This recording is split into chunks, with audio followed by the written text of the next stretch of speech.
There is also information that the police officers who were attached to candidate Robert Kyagulanyi were arrested by these people for the simple reason that they were complaining of non-payment. Is that true? Yes. IGP, is that true that the police officers who were attached to... IGP should look in the camera. They were arrested just for saying we've not yet been paid. Is that and then true? You arrest a person. IGP, is that true that Yes. you arrested the police officers who were attached to Honorable Kyagulanyi? I'm not aware of How I wish you addressed that a little earlier. He would have responded if I you... would have cross-checked. It's public information. No, but It's in the public domain. Honorable Chair. colleagues, Not aware. this is something very important. If you are not aware, how many minutes do you need to consult whoever is responsible? Kindly consult. Chair. Those are your staff. Chair. Yes? But Chair, you are that's not- information in the public domain, and I'm not so sure that the chief can be here without knowing that. Only that, for me, what I heard is that they were asking them where Kyagulanyi is, and they could not provide the information, and for them, they think they know. So they had to arrest them. No, but this is something very simple, Chief. Were they arrested or not? I told you I'm not aware. Also from the honorable members, you see they're giving different versions. This one is Perspectives. about payment. The other one is about... Me, I am straight.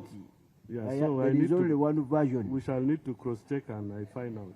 Otherwise, I'm not aware as of now. If you give me a dedica, no problem.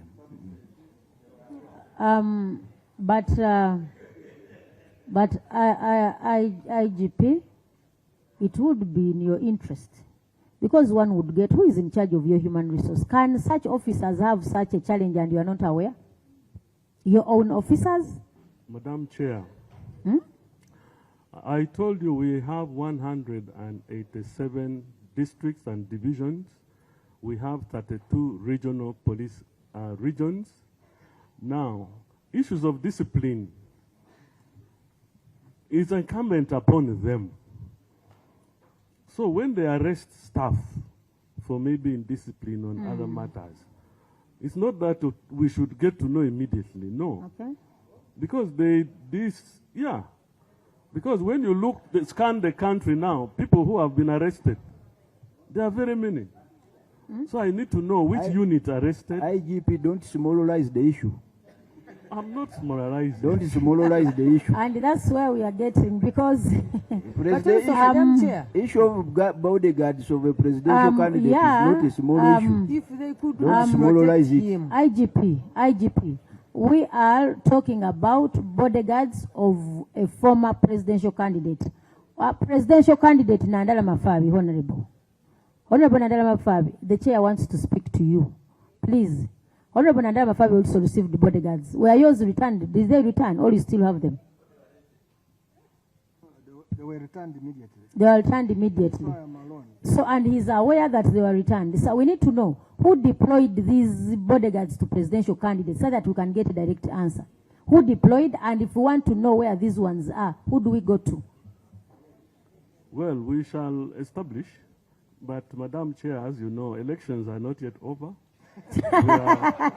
we are preparing for local LC1 elections and the lower local governments. So we are on yet on stand down. Why did We you are still withdraw on the duty. bodyguards for the presidential candidate Nandala Mafabi when the elections are still on? Why? Honorable Nandala Mafabi, are you the one who surrendered the bodyguards, or they were picked from you? No, as soon as the results were declared, I think before even the results, the guys were attacking.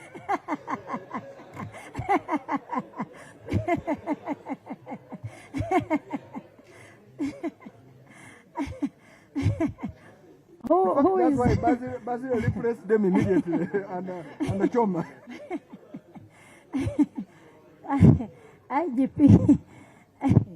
IGP, the beauty with this committee, most of the big shots are here. At least we have somebody here to be a witness to most of these occurrences. But IGP, this is a very important matter. You know, a bodyguard to a presidential candidate, my dear, Honorable Nandala Mafabi, you see there, the time if things had worked well, he would have been your boss. He would have been saluting. So if we are asking for a bodyguard of the person who was supposed to be your president, the Honorable Robert Kyagulanyi Ssentamu, and you claim not to know anything like in an update of whether these were arrested, it's not being fair. Do you have a human resource person here, the person who is in charge of human resource? Yeah, if the person is here in charge of it, because a presidential candidate is not like the other people you deploy in Zimbabwe. Yes. And the chair, For us in Zimbabwe, you afforded to beat us, everything was done, and you didn't respond. But for the presidential candidate, at least, respond. Okay, the people who are responsible were under counter-terrorism. Maybe the director can... Director counter-terrorism, tell us. And why is Chituma Rusoke quiet? Chituma Rusoke has not said anything, and by the... He likes talking and telling lies. They have arrested the people. He said, we don't have them. We go there. Why is he quiet? Chair. Madam Chair. When he likes to talk after he has gone to why is he quiet here? Madam Chair. A moment, Honorable Saung, let him respond. The person who's in charge, counter-terrorism, please respond. A moment, let him first respond. Chair, I thought you had said that we have no time, we need to have public Honorable service. colleagues, let him respond to this one and we close. In this when we had issues of accountability that are pending on this box. Chair. No, this is accountability, Honorable. This is accountability. With due respect, it's accountability. Next one, because the other Counter, a moment, let counter respond. yeah, let's wait. Let's go to the Counter, please respond. Thank you, Honorable Chair. Yeah, it's true. The bodyguards were attached to mine, but issues of discipline in units are handled by the individual departments. They are charged, then they can be. Which department is that then? That is the IPP, which is under me. I'm also going to consult and find out. So if the IPP is not under you, now you are not aware of the whereabouts of those officers? I'm going to find out, Madam Chair. Madam Chair, that's why I wanted Madam Chair, protect the officer when he's responding. We shall give the feedback. Madam Chair, some clarification, a small one. Madam Chair, allow. Thank you very much, Madam Chair. Madam Chair, my clarification is simple. And I wanted to hear from Honorable Nandala Mafabi whether he has any information that his bodyguards were paid. And I want to hear from him, why does he, the gentleman who was responding, why does he call this one a case of indiscipline when people are asking for their pay? Supplement that. Honorable Saungu. You see, Madam Chair, and Mr. IGP, let us be serious on this matter, because the type of people we are talking about, they have oath of allegiance, and it's very precedent in the running of their work, but they also have their rights constitutionally. If there is a complaint from them that they are demanding for their payments, the way even others were demanding, those who commanded voting, presiding officers, there must be a way you as the administrators come out to rescue them from their demand. Don't think it was easy to have those policemen moving with us throughout the whole country as we are campaigning with the tear gas, also fighting with you because we are looking for power at that time. So any issue dealing with the police officers and this oath of allegiance, but they are asking for their right, I would pray, whether you talk about VVIP or what, you should take precedent, Mr. IGP, to normalize that challenge. Because the issue with them Commandant, is they want their money. Honorable And they fear. Now let him respond. Sir, what is the update?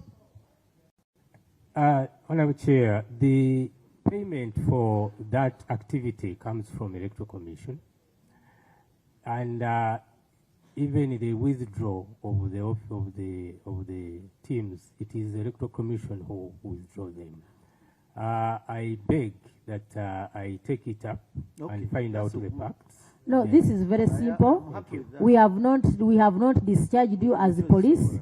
For today, it is a partial discharge. Yeah, you are going to go back. It is a police bond. I'm also, in my own capacity today, I'm giving the IGP a police bond. We need to have a response on that matter, IGP. Kindly follow up. Tomorrow, as we begin the entity, send us somebody to give us a report on that one. Who are we beginning with tomorrow? Consolidated accounts. The finance is going to be here. In the morning, before we begin with finance at 10, send us somebody to give us a report on the officers that were the bodyguards Does no? The spokesperson must speak when the IGP he has. The spokesperson comes in when the IGP gives permission. IGP, have you given permission to your spokesperson to say anything? You are going to send the person tomorrow to give us an update on the officers that we are talking about. We want to thank you. Honorable colleagues, we want to thank you so much. The team this side, we want to thank you so much. We are humble servants this side, but I just want to remind you, you are non-partisan. Very professional, a disciplined force, a Uganda people's force. Uganda, not a personal force to somebody. Meeting is adjourned. Director, Traffic.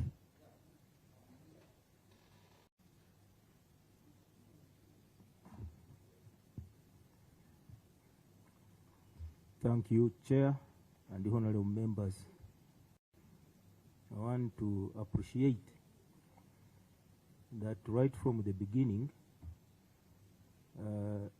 you said the Traffic Directorate has registered improvement. And I want to thank you for noticing that. Madam Chair, whatever we do as the Directorate of Traffic is evidence-led. We established a data unit to analyze all what we do, and so we have accumulated statistics that can inform our decisions. And when you visit us at the traffic and road safety headquarters at Natete, you'll see a vibrant data unit which actually now the country relies on. And because of that, the decisions have been taken basing on the statistics. Whatever we do, anything traffic police does constitute a statistic. And that was our beginning or baseline. Allow me, Madam Chair, please, to respond to this issue of welfare first. The welfare of traffic police should be really fast-tracked. I agree. They do not have any special allowance, and we acknowledge that. But Madam Chair, again from our directorate, it came up clear that can we first, as Uganda Police Force, deal with the general welfare of all police officers. For example, accommodation, transport, clothing, and feeding. If these four components are improved and traffic officers are accommodated in police housing, decent police housing units, are transported, are fed, this is the baseline for the improvement of our traffic directorate. And so we fall under these listed components which the Uganda Police Force is trying to improve. I request honorable members, where you get the opportunity, let us have budget for these components such that accommodation, transport, feeding, clothing improves tremendously, and we shall be really moving to the right direction. If funds can allow and that area is properly dealt with, then tomorrow we can now create a special allowance for these traffic officers. Secondly, I would like to talk about the sirens. Honorable members, this is not the first time I've appeared here and spoken about the misuse of sirens in this country. Last time, I spoke at length, and I remember there was an audio that circulated from what I responded, and it went on. We are not seated. This misuse coming out of government officers that are given security vehicles, and turn them into lead vehicles. That is completely wrong. Before elections, this matter was tabled before cabinet by the Minister for Presidency, and the cabinet is yet to pronounce itself. Especially, we have ministers that are given those vehicles, and because of their nature of work, or when they are called for meetings, they now switch them on and they become lead cars. They violate the law. The law, the only right of way as per the laws of Uganda is accorded to the state motorcade only. I want to be clear, I repeat it. It is only the state motorcade that has a right of way, no any other. No any other. I repeat it. It is only the state motorcade. This is it. But the misuse is rampant. Now that it is at the table of cabinet, let us have sanity, and we enforce without intimidating my police constables, corporals, sergeants, who are intimidated by these big honorables, honorables, to the extent of even boxing them on the road. That kind of impunity should stop. If we don't stop collectively impunity, we shall all benefit from it, and we shall all get negative consequences from that impunity, as the traffic police would have the zeal to stamp out this impunity, and we shall stamp it. Honorable members, this issue of NTR that has come before us, we need to look at it critically. There is what we call independent variable, dependent variable, and intervening variable. Honorable Nandara Mafabi has gone out. I remember he supplemented me when I was using this, explanation to explain this NTR. Honorable Madam Chair, when driver behavior improves, the NTR goes down. When driver behavior becomes intolerable, becomes bad, the NTR will increase.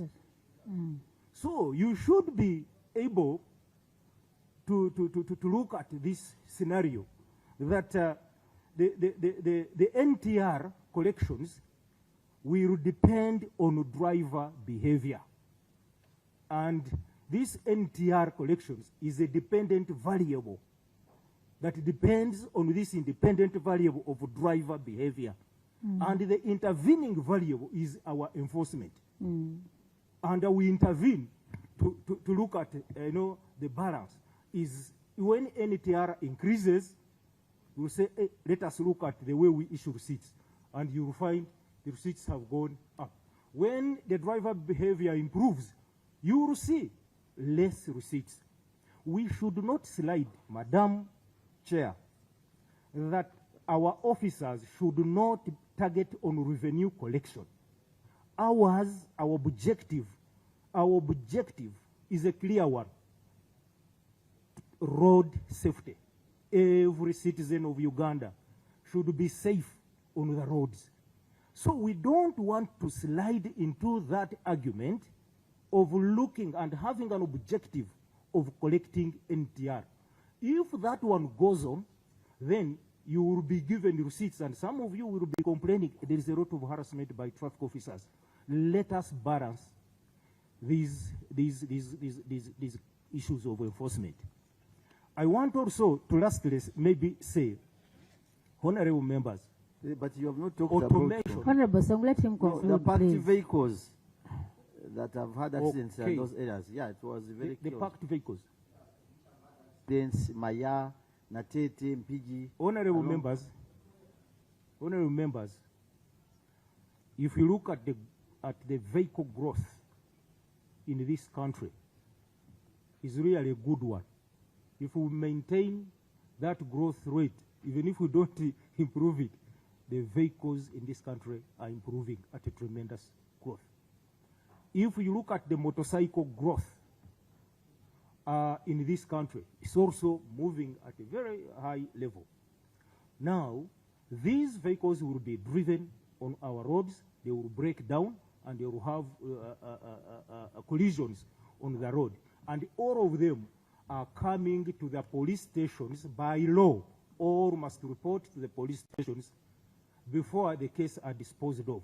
These police stations and the land or the space that is there is not expanding at the rate at which the vehicular movement or the vehicular vehicles, the vehicles are expanding. Therefore, we need resources, we need funds to purchase land where we can put these vehicles and they can be. Honorable Song, a moment, please. Honorable Taiwa. Yeah, Chair, thank you. But I think the explanation does not rim with the question. Because what the member raised is that in circumstances where you see road or traffic abusers, and that's why he compared it to other countries surrounding us like Rwanda. And yet, the NTR is not going up. Because what you are raising is an ideal situation that when NTR goes down, it means that the offenders have also gone down. But that's not the situation. We are saying where the offenders are going up and we see them visibly, but yet the NTR is also going down or stagnant. That's why I want you to make a comment. Mr. Afandi, just 1 minute. Okay. You see, for us, we are trying to find a solution. You know, in the Catholic Church, we always say word and my soul shall be healed. When you say word, our souls get healed. I use Masaka Road. When you go to Maya, there are vehicles which have been there since that roadblock was placed there, whether in good faith or bad faith.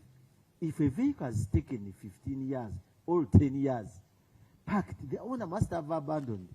There is no answer you can give this committee other than giving a promise through the IGP that let us work around to remove these parked vehicles. Because now you are telling us to secure land for you, but police has land. You can't tell me in PG, this road is going to be worked on very soon. We are complaining in Parliament. But vehicles have been parked. Madam Chair used the same road. They are there now for 4 years. Such vehicles, you must use the Solicitor General, the Attorney General, to give you guidance on disposing of such. If somebody abandoned this road, it is 10. I am going to provide you information, Afande IGP, through you, because I use the road. It will not take me hours to find out how many years each vehicle has at Maya. But you are looking for tourism. The roads look ugly because of vehicles that have had accident, which have been arrested as a result of traffic offenses, but the owners abandoned them and you can't find them. So you mean we shall keep those vehicles there? Thank you, Honorable colleague. Give us a remedy to let that. him conclude within 2 minutes so that we go to other matters. Thank you, Madam Chair. We shall take the advice of approaching the Solicitor General so that we make the process of disposing them quicker. That one we can take. And you also should take note that you have so many motorcycles parked in your yards. The same. Please take note of that. And for those that are within your custody, repair them and give them to our police stations down there, those that don't have motorcycles. The law permits, let's see how we can help local governments in improving in the transport. Honorable colleagues, we close it at that. But during the response, We observe that when you go to our audit report, some of these matters have been looked at, though we are just going to take note of them and respond to a few issues. We shall begin with 3.6, the performance of barracks administration and management. IGP, the auditor notes that there is inadequate accommodation for Uganda police staff, and that you've spoken to. But for purposes of Madam record, Chair, yes? much as they spoke to that, you know, for us as the representatives of the people, for instance, I raised, if you really come to Kumi police station, the situation is highly wanting. What are you doing about this situation? When are we getting new buildings? Is going to respond to the same matter while handling this of inadequate accommodation. Uganda Police Force currently has only 1,300 housing units against the entitled staff population of about 20,000, creating a deficit of 18,700. In some cases, officers retain accommodation at previous stations after transfer. You transfer people and they retain accommodation in the previous stations where they came from. Additionally, that is 3.6. Query 3.6, performance of barracks. Additionally, several barracks were found. It's a different 3.6. Which you pay, we don't have that. 3.6, Ma'am, is assessment 3.6 of is what? implementation. Assessment of Implementation of the sub-county policing model. You get to, I thought you had the main report of the Auditor General. In case you have responses. 3.58. If it's 3.58 in the responses, go to that. But we are talking about performance of the barracks administration. Down there. Look for that in the responses. So we please, Chief, note that several barracks we are found accommodating ineligible officers, ASP and above, further reducing the already limited housing available for the intended category of staff. Yeah, that is not, I mean, you will respond. Weak enforcement of housing allocation rules and monitoring allows occupancy by civilians and accommodation of ineligible ranks. So we find in people who are not supposed to be in barracks occupying them. So, honorable colleagues, and under the same subject, the auditor talks about inadequate barracks performance, where we have poor drainage system and dilapidated structures. This is in Nsambya and Chireka Barracks, among others. There is absence of sanitation attendants in all the police barracks. Lack of grass cutting and compound maintenance tools, inadequate sewage disposal management, inadequate garbage management and disposal. That is it. Under accommodation.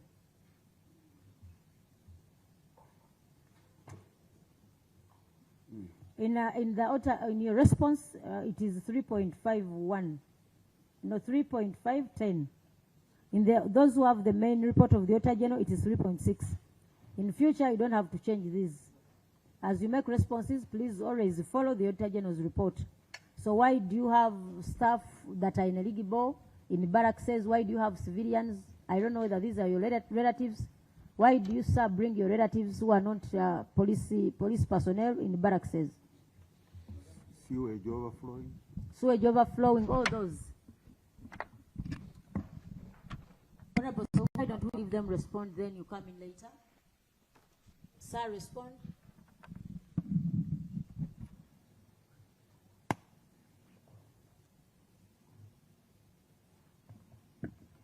Honorable Chairperson, it's true. Currently, the police is facing a housing challenge, both in quantity and the status of accommodation. So over the years, management has taken deliberate steps to come up with different options to address the problem. We have, in the financial year under review, we constructed 420 units in Naguru Barracks. And we also constructed 100 modular apartments in Ntinda Barracks. Currently, a total of 1,200 units are being constructed in Naguru and Ntinda Barracks. Another 2,000 units are being constructed countrywide under the sub-county policing model. Construction of the 120 apartments in Entebbe and Ginger Barracks is still ongoing and will soon be completed. Similarly, there is a plan to construct 1,200 units in Cheka and 2,400 units in Zambia, and then 600 units as a fire brigade. There is also a plan to construct 1,600 units, which we are going to start in the coming financial year. And about the illegal occupation, we have set up a committee under Barracks administration to reorganize. First of all, is that true that we have civilians in barracks? And what is the implication? Honorable Chairperson, these people we are talking about are children of police officers who have exceeded the age of being children. So you give them accommodation? So those are the people that we have been having on humanitarian grounds, but really they are straining the barracks. And we are advising our staff that when somebody is above 25 years, they shouldn't be staying in a barracks. Now, a moment, please. So it is true that we have civilians in the barracks, but they are relatives of the police officers. It would do. But do you accommodate a separate unit? Because what we are talking about is, do you accommodate a separate unit to for example, a child that has grown, all my relative that comes from out, do you allocate an independent unit to that person? No, some of them have self-help houses, which also strain the space in the barracks. They constructed their own.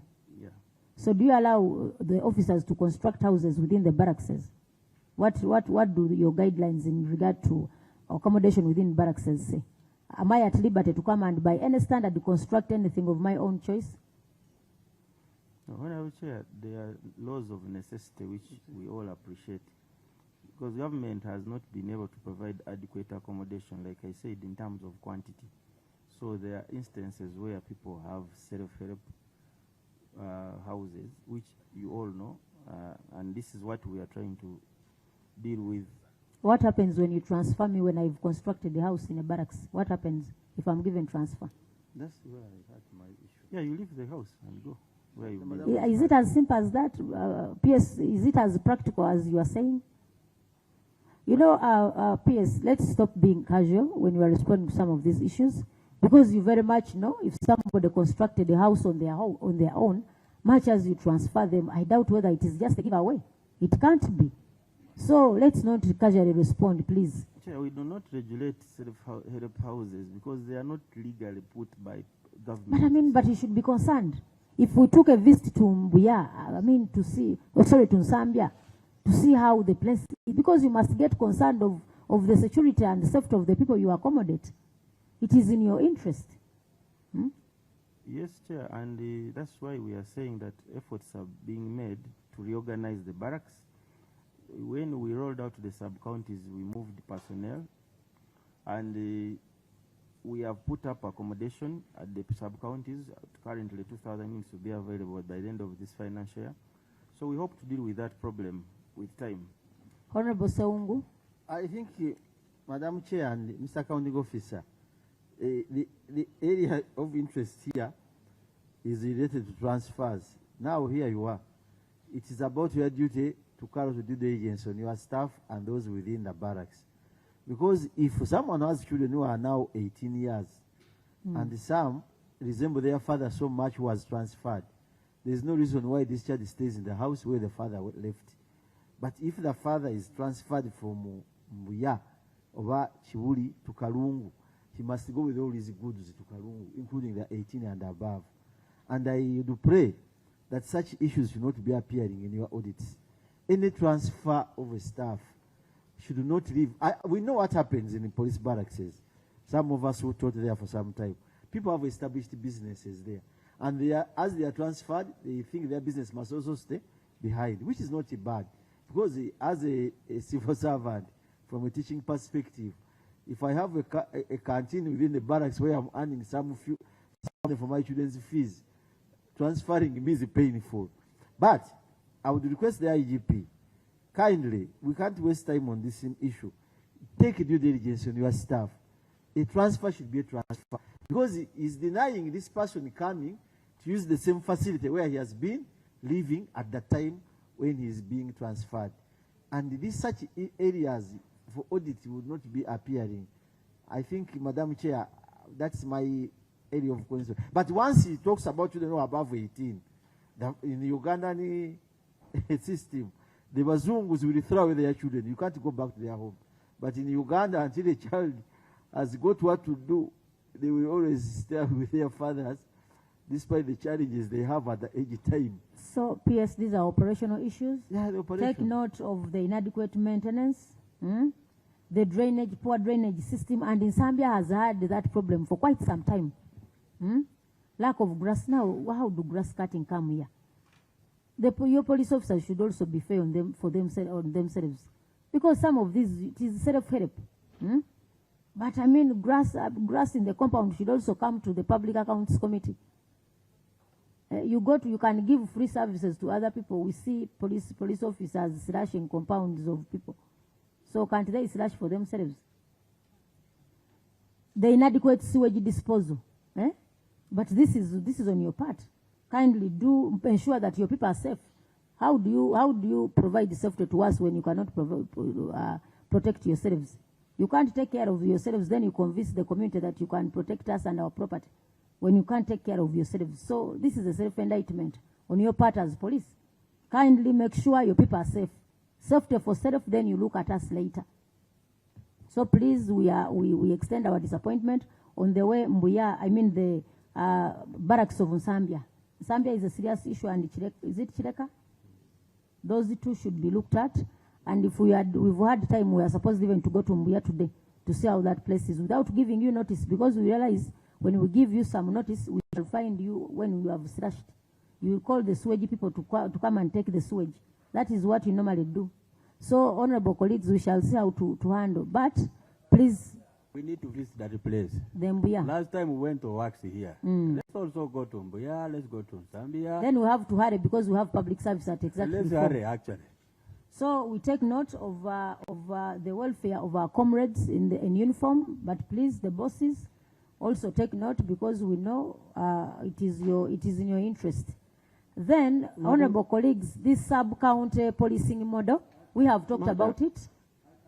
Talk about the washrooms in these facilities. I chair the Uganda Parliamentary Forum on wash. The issue of washrooms in our barracks is a crisis. We need to take action on this. That is part of this. Then we are looking at the sub-county policing model. The auditor takes note of staffing requirements for implementation of the model. The auditor takes note of inadequate transport requirement for the model. The auditor also talks about the inspection of the sample of sub-counties in the Masaka region. This was in Sembabule, Bukoma Nsimbi, Lyantonde, Raka, Ichotera, Kalungu, Sonobos. Yes, when you go to the areas that were inspected, and when you look at the structures here, the photographic evidence, I doubt whether that would be, this would give an impressive picture of how the Uganda police should be. So please, PS, respond to this matter. You've been telling us about the model, but you seem not to be prepared for it. The performance is alarming. Madam Chair, we have moved. For personnel, you are performing at 30%. Yeah, like I said, we recruited the 10,000 PPCs who are currently undergoing training, anchored on this sub-county model. And we hope that in July they will be out of the training school and we shall deploy them. Honorable Chairperson, you realize that when they sampled those areas, we first speak to the transport flow chronologically. You are done with the staffing. Go to the transport. You are that is only 57% from the 3,000. You only have, however, 3,115 motorcycles have been distributed to the 32, leaving a shortfall of 2,341. Out of this shortfall, we have received another consignment of 1,000 motorcycles currently, and when we come back here next time, the status will have changed. The problem has been that registration of motorcycles is slow lately because they changed the registration regime. What did the people of Chidepo do to you not to have any motorcycle? The people of Moroto, Mount Moroto, they have nothing? No, by the time of audit, they did not have, but the situation has since changed. How many did you supply? We have given, I'm not sure of the numbers now, but at least there is no district without a motorcycle as of today. But you look at the numbers and the fairness in distribution of these motorcycles. When you look at them, some of this distribution really, when you look at the Erigon area, Mudim is out, but the Erigon is a bit okay. Because when you look at the population versus the motorcycles they have, the Erigon can say at least, but KMP East, 92 out of 247. Look at the fairness in terms, you know what you rely on to distribute, but some areas are underserved. I was looking for mine. No, Honorable Chair, these two which do not have, seemingly don't have anything, actually have other facilities. This is us2 area where we have mobility in some forms, not necessarily from the new motorcycles that we're procuring, and that's Chidepo and Mount Moroto. But you look at the distribution for Masaka West. Masaka West has a shortage of 42. No, 46. Maybe they could tell us the criteria. What is the criteria? What is the criteria? The first criteria was availability of police presence where we need to put the motorcycles, and then also the crime rate. Yes, there are areas that have really benefited from you, but we proceed with inspection. You see, Bushenyi, but all is okay. Inspection of a sample of sub-counties in Greater Masaka. Look at Chotera, look at Rakai, Bukoma Simbi, in those photographic evidence.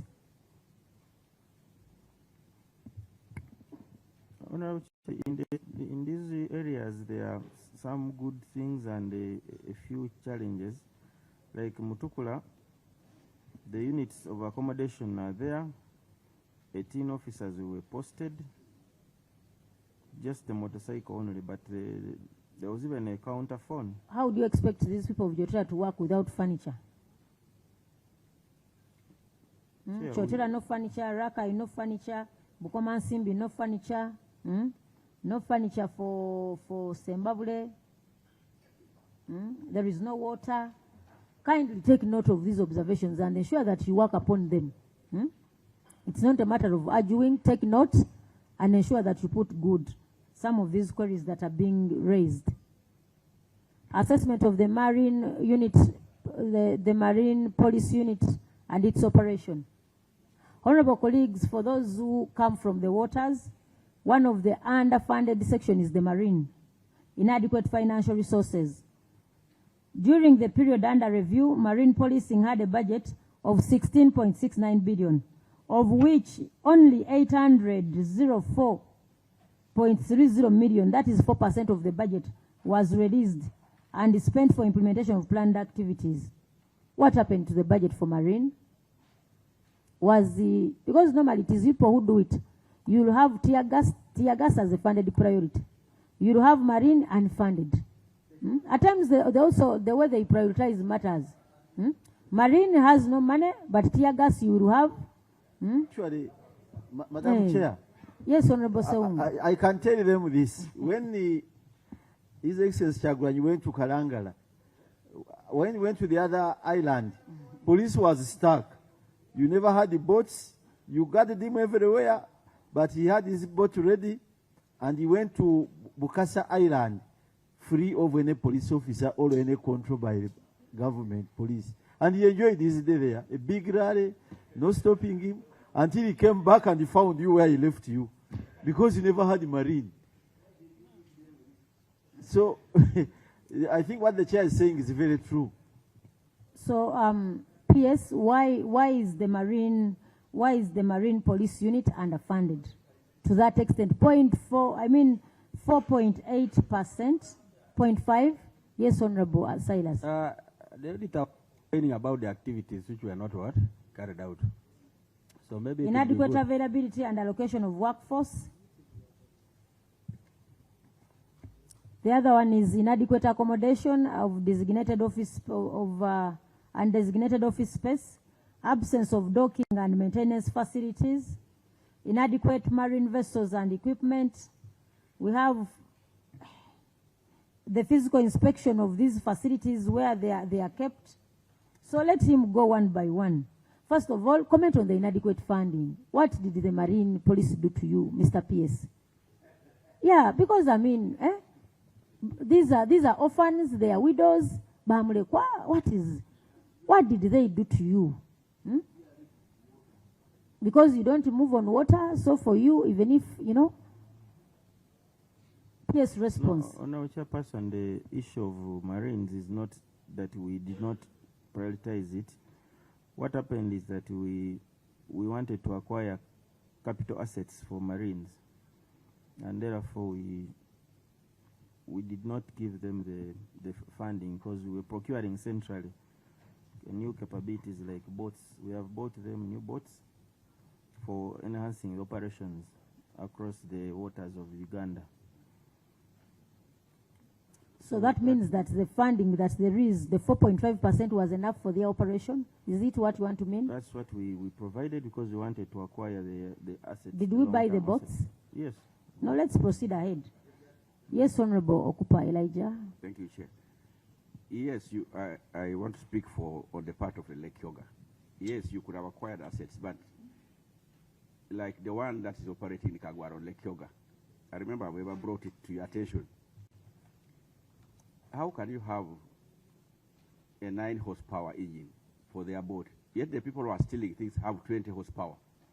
So they can't catch up with them.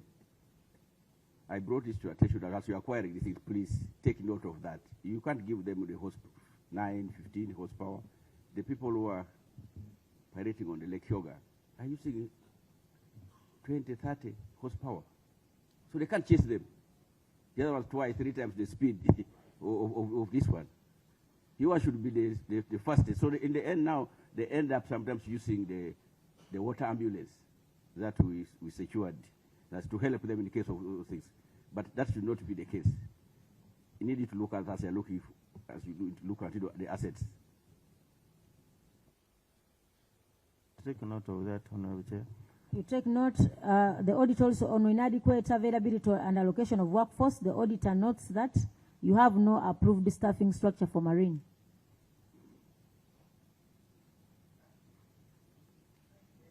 No, we have a structure. The issue is the staffing. No, read the query properly. Review of the Marine Police Unit of Operations revealed that there is no approved staffing structure to show the number of staff required for effective operations of the unit. The auditor noted that Marine Police, the unit has 33 detaches covering all the water bodies, a workforce of 316 personnel, including the headquarters. Yeah, Honorable Chair, you can read the concluding paragraph of the auditor. Within there, the auditor acknowledges that there is an establishment of 2015 which provides for staffing level. An establishment of 2015. But if the auditor says there was no approved staffing structure. But in any case, if we took that of 2015, considering the current environment, can it serve the purpose? No, generally, Honorable, we have a staffing issue, and I have explained that even with the 10,000, still the police population ratio will remain 1 to 700. So that's the reason we keep appealing to Parliament to allow us recruit on replacement basis and sometimes get manpower.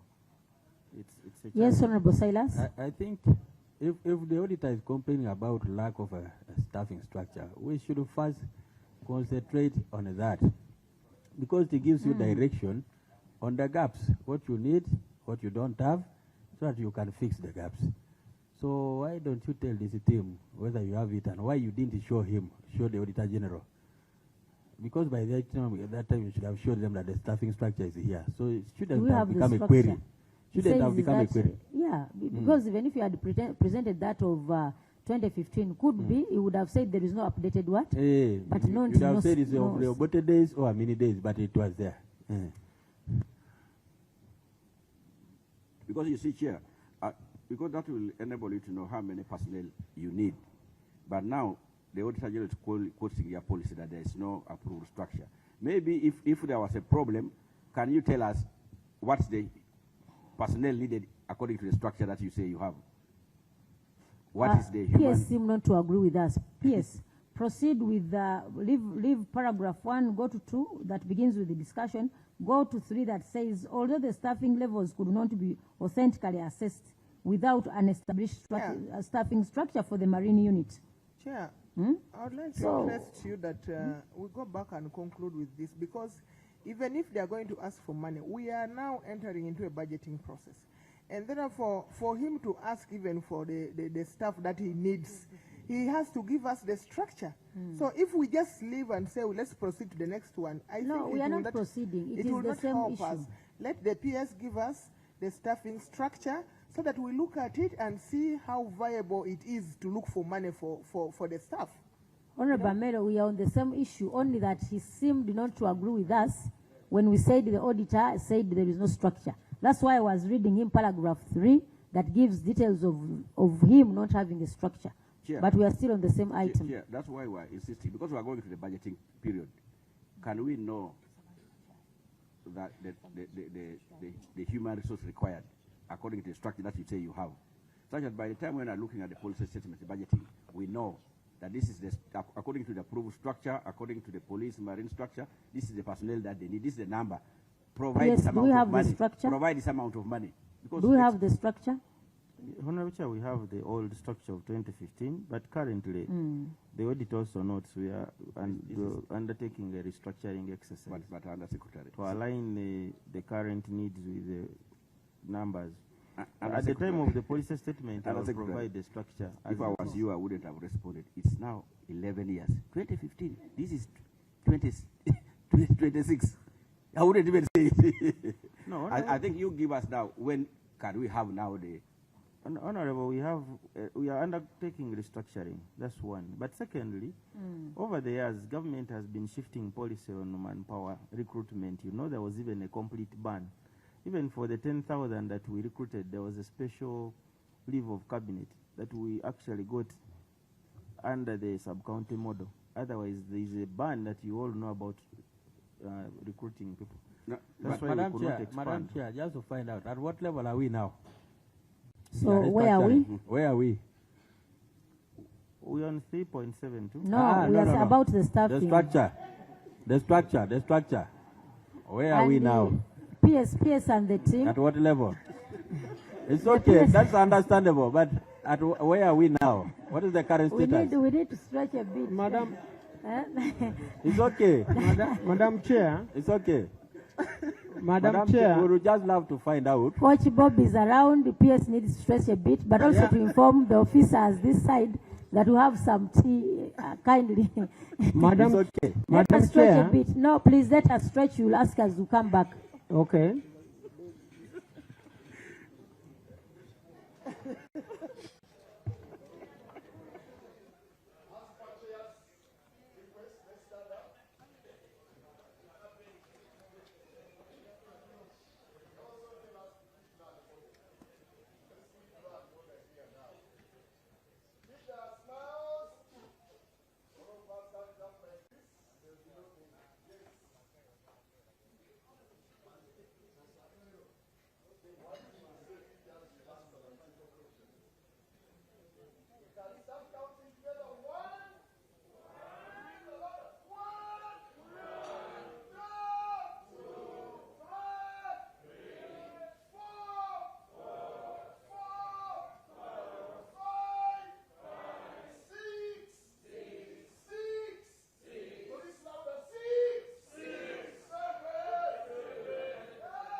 Madam Chair. Madam Chair. Madam Chair, this has been, for me, this has been one of the most interesting parts of this engagement. A situation where the commanders from police will take command from the civilians. And they act. Yes. Yes, and that is what the Constitution says. So we expect you always to take it that way. Allow the civilians to take lead through the law. And you obey and implement. How the world will be so beautiful and good. But again, when you go back from here, you change the road. You change. Okay, honorable colleagues, I beg that we do proceed.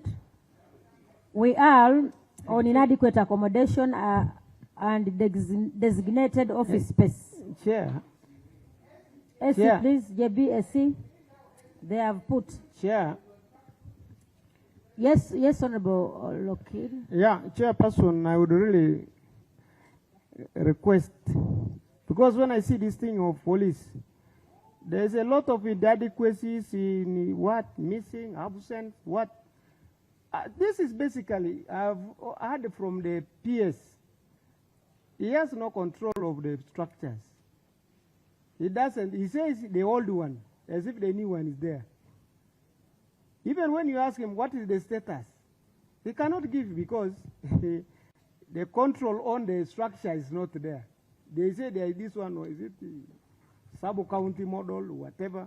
It means anything happens to their structures. And now when you are saying inadequate, and what is the yardstick that we are using to measure the inadequacy, the absence, and yet the structure is not there to use for measuring? This is Honorable, really very... Honorable, thank you. He takes note of the importance of having an approved and updated structure for the marine unit.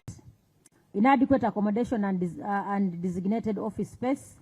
Most of the marine officers are accommodated in ungazetted housing areas and a bad condition, which may affect their emergency response time and generally have a direct negative impact on the performance of their marine duties.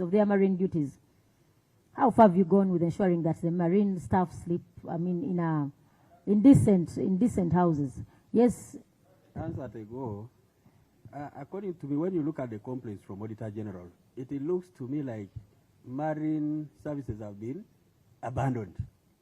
So there's no clear focus on it in terms of planning and budgeting. They are talking about docking places, they are talking about accommodation, everything nearly. So can we maybe ask the IGP to do something and give focus on marine, because there are complaints across the board. And please, as we proceed. Madam Chair, like we have already mentioned, we have embarked on improvement of accommodation. Okay. That includes even the marines. But we have a bit of a challenge, especially at Kigo, because that land belongs to the Buganda Land Board, and actually they are threatening to chase us away from there. So we are still trying to negotiate. We are still trying to negotiate and settle the issue of the land, after which we can go into development, Madam Chair. Okay, so honorable colleagues, we take note that accommodation challenge is being handled across board for all the UPF staff. Inadequate uniform and protective gear. Lack of uniform and adequate protective gear affects marine police operations, majorly the provision of emergency rescue services, and puts staff life at risk. Honorable colleagues, when you look at the details of table 22, showing shortage of equipment. Number one, special uniform. The need is 316. They don't have any. Number two, life rings. They need 100. They only have 47. Life jackets. The need is 316. They have 10. Life raft. These are life rafts. You will explain to us what are these. They need 10. They don't have any. Man kit. They need 40. They only have 11. So how can these ones protect others when for them they are not protected? Madam Chair, like the Undersecretary said, by the time of this audit, most of our procurements had not arrived. But most of the things mentioned there, they have received them. We have even bought some diving suits for them as well. So you have bought some diving suits. Yeah. Now, for this one, you will need to provide evidence of the action taken. Yeah, because you cannot just take raw answers. But also, Madam we Chair, shall provide. Yes, Honorable Silas. IGP is well aware that the period we are handling is 2024, 2025. So whatever comes after that is a hearsay. Because we are simply trying to say, let the auditors go back to the field. They will go back for 2025, 2026. It's a different thing. So the way they found you, they found you when you were not ready. And one would ask, in circumstances of lack of this, under circumstances where they didn't have this, what did they, I mean, how did they operate by then? You put their life at risk. How do you, we shall assume that we have the marine units, yet practically they are not there. You enforce us to have life jacket on water, but your people, the marine, do not have.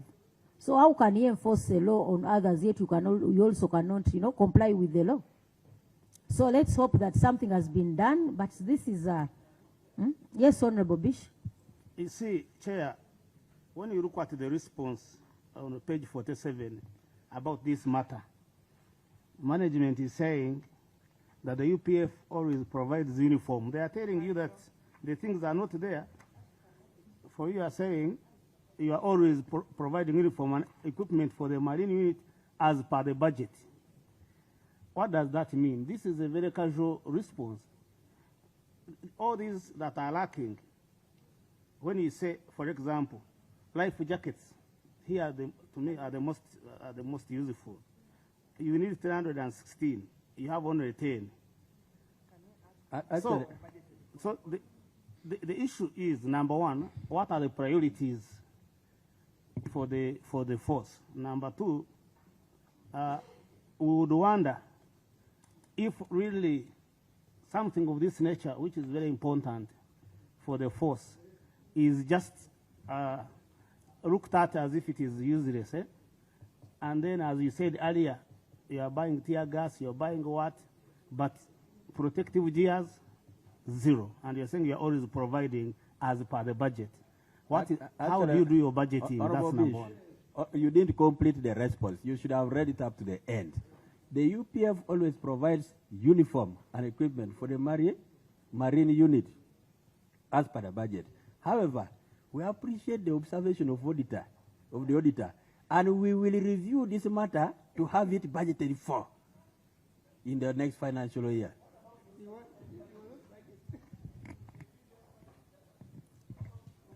Chair, what I was trying to say is that, one, the way the management is handling issues and responding is very casual, and two, there is need for prioritization of very important issues as opposed to, budgeting for things which are not very useful to the force. And if one asks, really, the special uniform, how can you lack any? Out of the 316, nothing. And with this distribution of the 10, what are life rafts? What are these? The one where you didn't have anything, IGP. What are life rafts? Are they the shoesy, the socksy? Madam Chair, they need to explain all the table, because even money kits, what about the woman kits, if they are there? So there are many things we need to understand. What is a man kit? Who is in charge of marine here? We would like to see the person in charge of marine. Chief, who is the person in charge of marine here? Do we have the person in charge of marine, sir?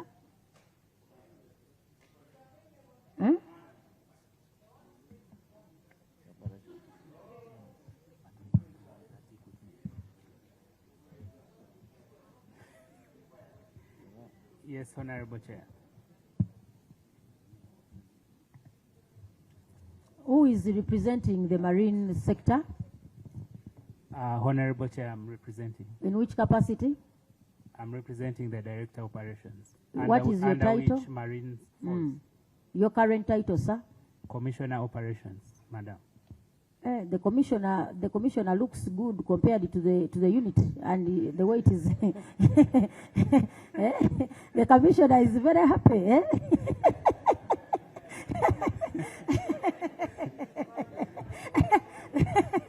The commissioner, much as others have no uniform, the commissioner has very happy.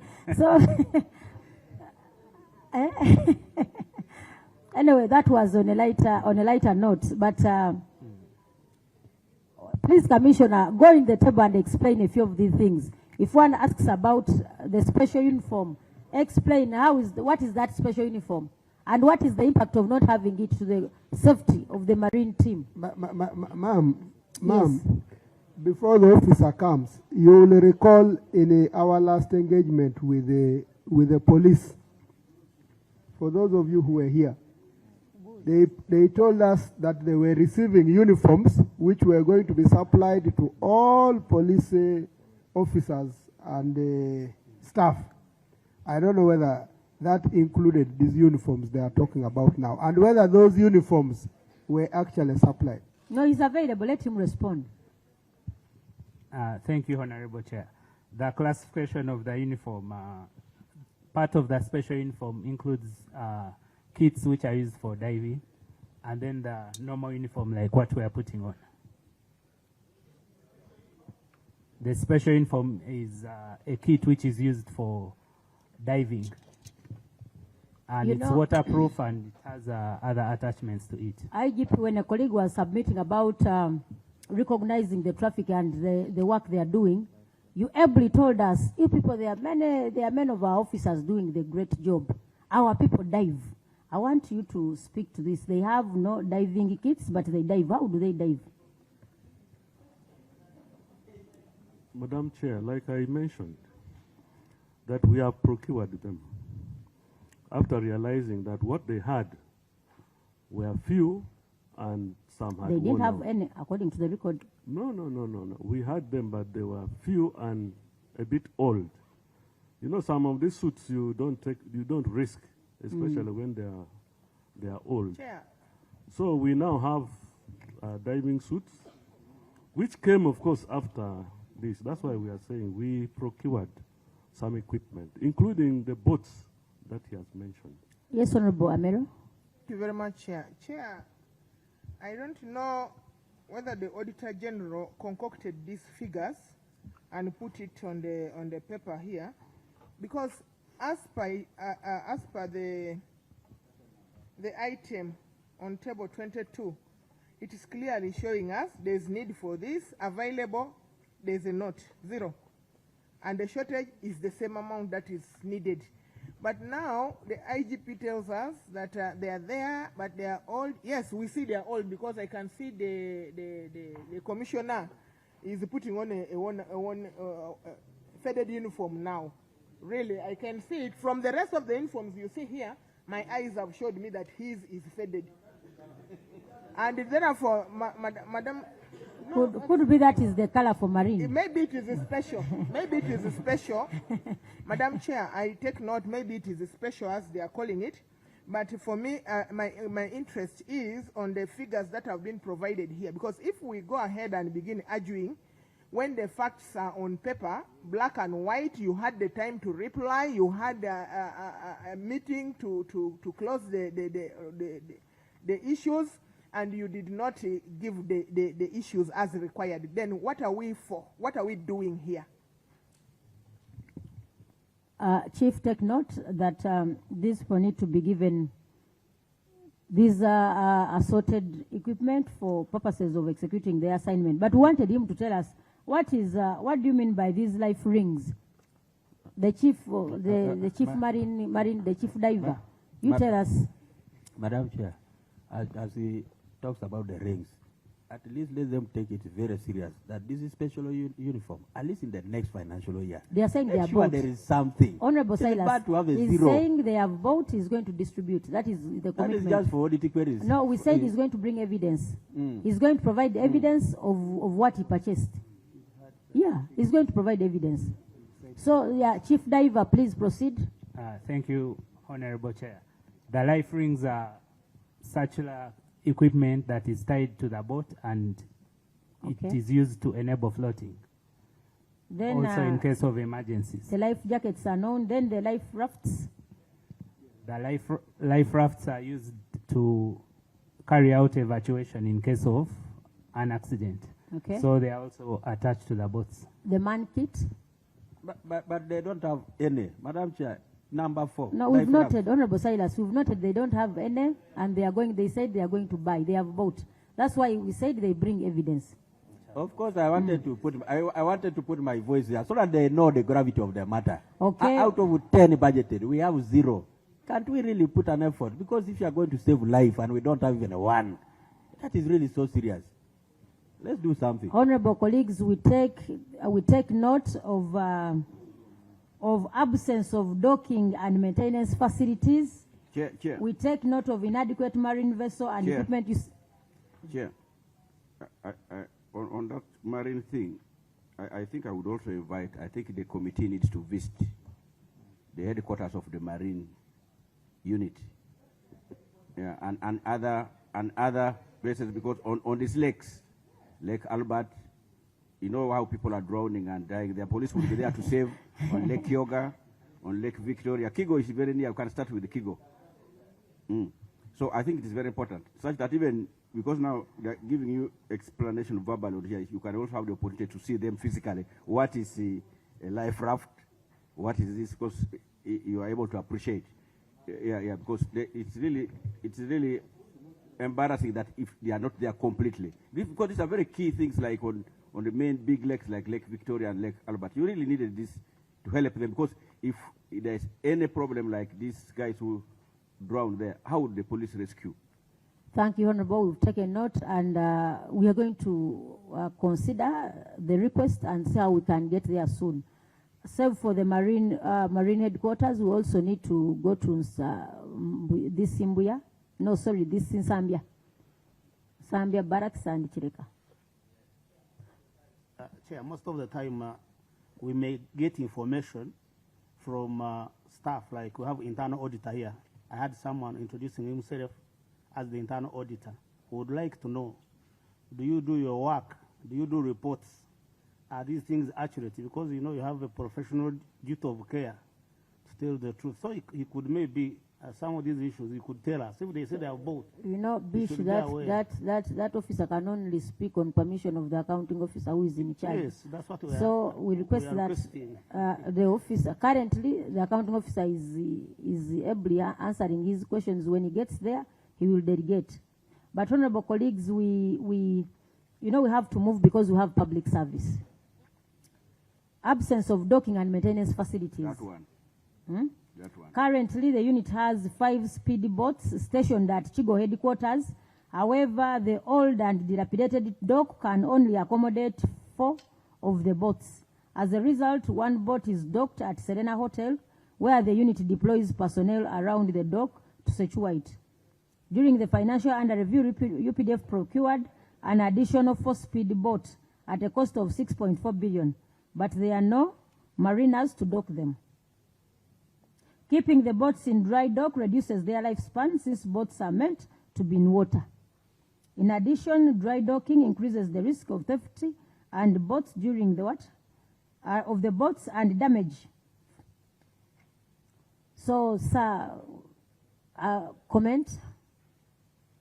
Yes, Honorable Silas. I don't think there's anything new that is going to come from across. I would really think that it's very, very important that we pay a visit to those places, so that the government also sees the need to give you money, so that we move together. This is for your good, by the way. We should visit the place. So, okay. Madam Chair, we are waiting for your directive. When are we going? Yeah. We want to go and make the noise from that side. After the meeting. After this evening. Chair. Yes. I also sit in the Committee of Fiscal Infrastructure, and you could have seen last week we commissioned 2 ferries on Lake Yoga. I was tasking the Ministry of Works, how could they provide such facilities and they are still docking on the Maram? The docking is Maram. I think this problem cuts across across the ministries, because I don't think even the military. Now I will see also police. They have the boats, they have this, but the dockings are not there. Go to Minister of Works. One time in Nakiwogo here in Entebbe, we were going to Kalangala. There were tourists who had come from Germany. When they saw where we were docking, they say, no, if this is in Entebbe, what about where we are going? They refused to board.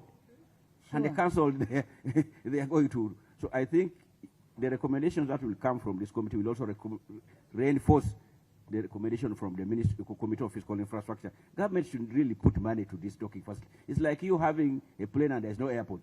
Yeah? You are having buses, trucks, and there are no bus parks. Yeah? You just behave like border borders. You just dock anywhere. I think we need we need to push government to provide these docking facilities. Thank you, Honorable Saungu. Yeah, Madam Chair, I think whether we visit or we don't, the evidence is given by the auditors. But the challenge, Mr. IGP and accounting officer, is that you bought these vessels very expensively, but they are going to be wasted away because of poor docking. And the whether Buganda Kingdom, already you have these vessels there. The issue is looking for funds through the procedures you know better than us. Push finance to give you money. You dock your boats very well. Because if they are wasted away, again the auditor will say you put them to, it is wasteful expenditure. And I think as a committee, what we need to push in our recommendation is you getting funds. Why did you buy these boats? Because there was a problem. And the problems are still persistent. But if we think of visiting, still the status quo is the same. But can't you, in your own financials, look for money to dock these boats properly? Because you use that. We have seen even people without business people keep their boats in the water. But they have, I don't know whether you call them ropes, which are stretched up to the anchor, and then the boats are away. Otherwise, for me, I see whether the department running this particular thank you, Honorable. is not coming out strongly too. Honorable colleagues, we take note of the vulnerability of the marine unit of the Uganda Police. PS had committed that most of the money was spent on vessels, but the auditor says you have inadequate marine vessels and equipment. So where did you put the money? You see, you cannot buy boats without having what you asked about to rafts and what have you. Those are necessities on the boats because they are the ones to evacuate people in water in case the boat is down. And all those are necessities. The answer you are not giving to this committee is how you are working around the clock to have these things settled. Otherwise, when I was talking about traffic, now I'm at the area of water. The challenges are the same, but definitely it's you under your leadership, Mr. IGP and your team, to come out and give attention to this. This committee is more interested in seeing how you have pushed the finance to give you money to legalize these areas, and they have failed. Yet money was given to buy them. Then we can put the others to test and explain the same. Honorable Susan, as we conclude on this.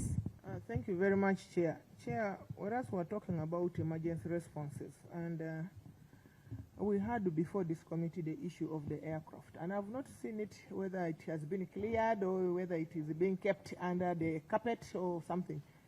The police, the police air wing, I've not heard anything about it, and I have a lot of interest in understanding that because not really because of Soroti Flying School. IGP, take note, you are going to respond to that. Honorable colleagues, we need to move. We need to move. Chief, you are saying you bought vessels. The auditor says you don't have vessels. Honorable colleagues, when you go to table 23, the marine vessel. Yes, please. Let's hear about the airway. The airway. Yes. I request that let him conclude. Okay. Let's hear something about it, because last time it was an audit query we raised here. We were not given satisfactory answers. So I would love to hear about it. Chair, I want to agree with the Honorable Amero, Chairperson, because there have been issues surrounding the air wing. We even wanted to know whether that plane, which had been bought and it has not been operating, and they wanted to sell it at now a much lower price, or they have battered it. So I think the Auditor General shouldn't have omitted this, because there were issues which were carried forward from last time, because we have some information from those who are from that air wing regarding the issues of air wing.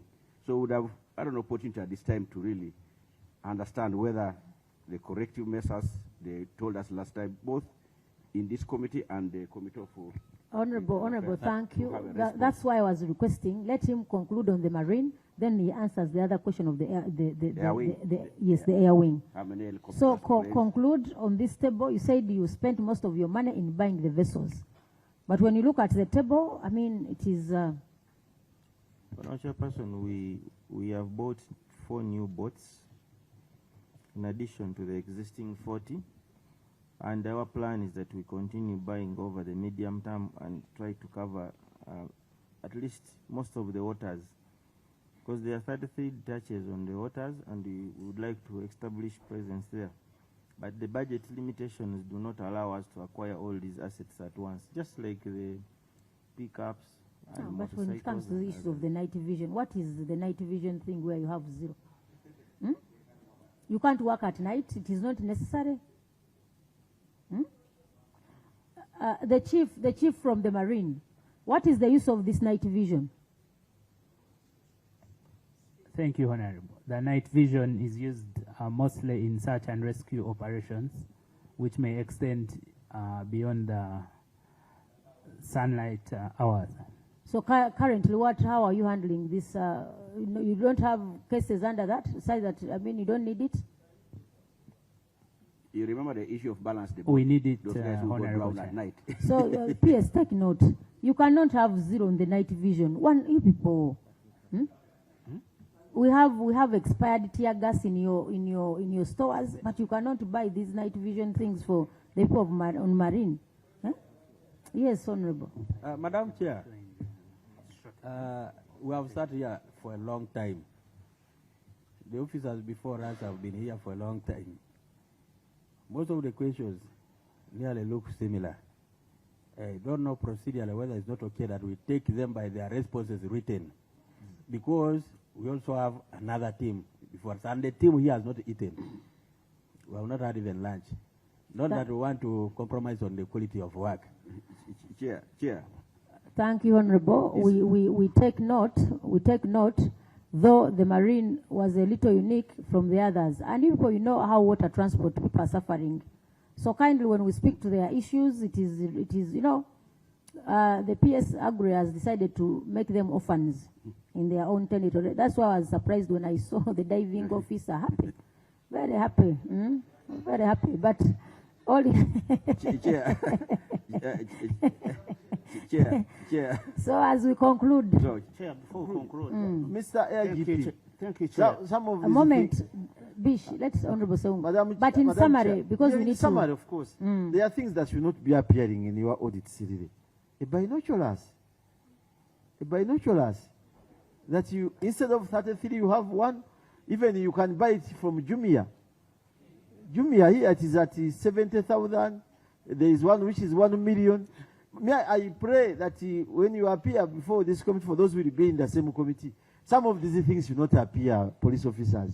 A binoculars, a diving set, a diving materials, sincerely.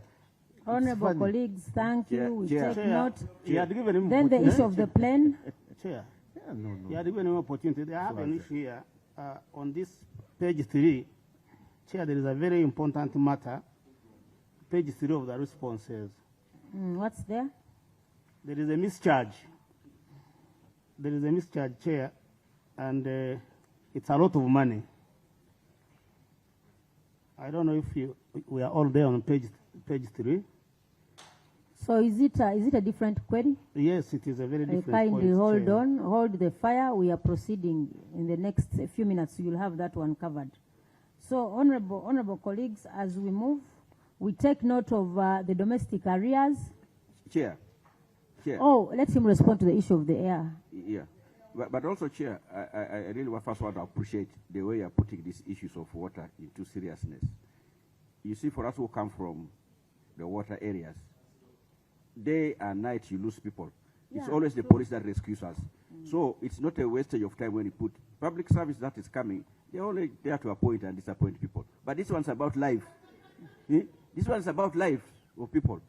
So I want to thank you for we put interest in it. Because even when you try to look at the photos here of the docking facilities, they are so embarrassing. The one the Auditor General has put here, when you look at them. So I think we need to put more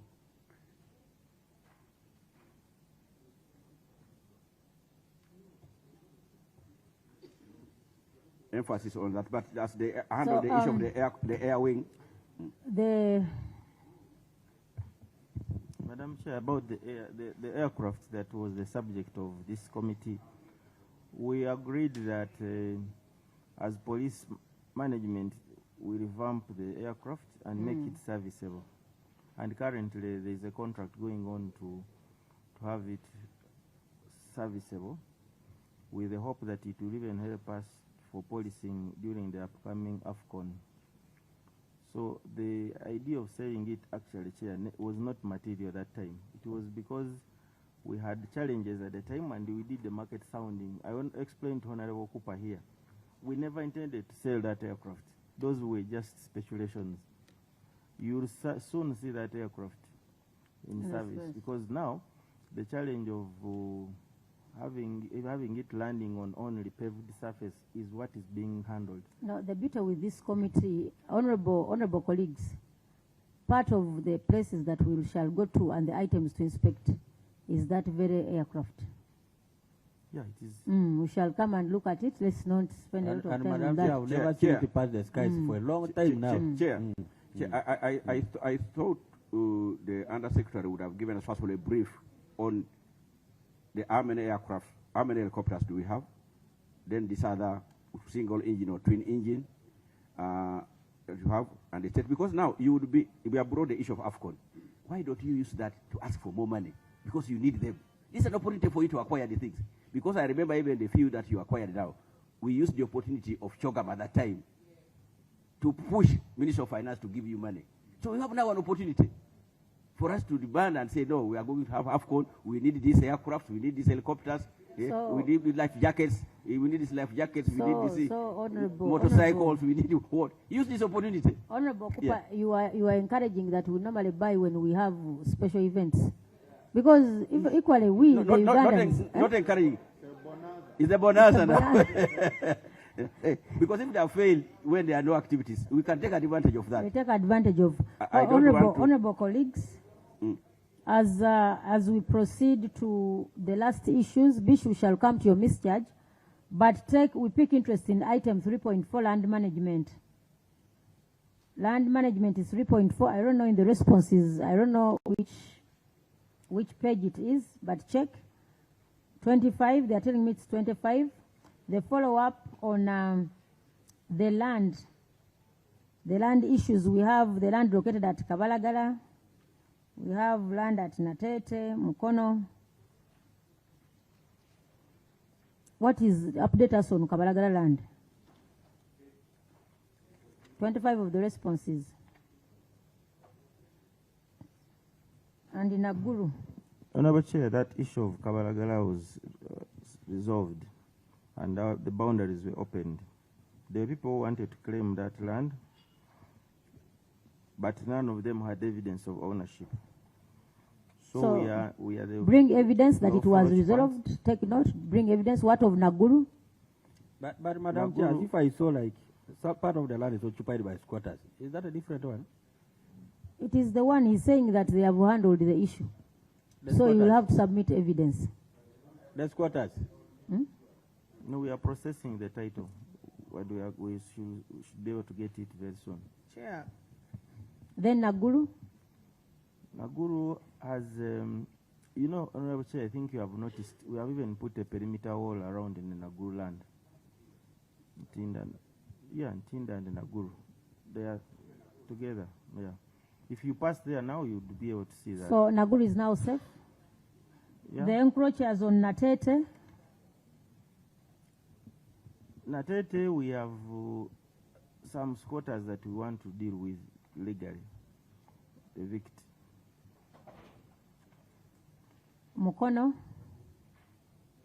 Mukono is, we opened the boundaries, and there is an investigation that's ongoing to establish how those people came to be on our land. Yes, Honorable. Mr. Accounting Officer, or the IGP, how are you working with KCC around Natete? You see, Natete, if I'm well informed, is an area, is the place where you have the camera system established. But the potholes there, the dust around there, cannot maintain your gadgets.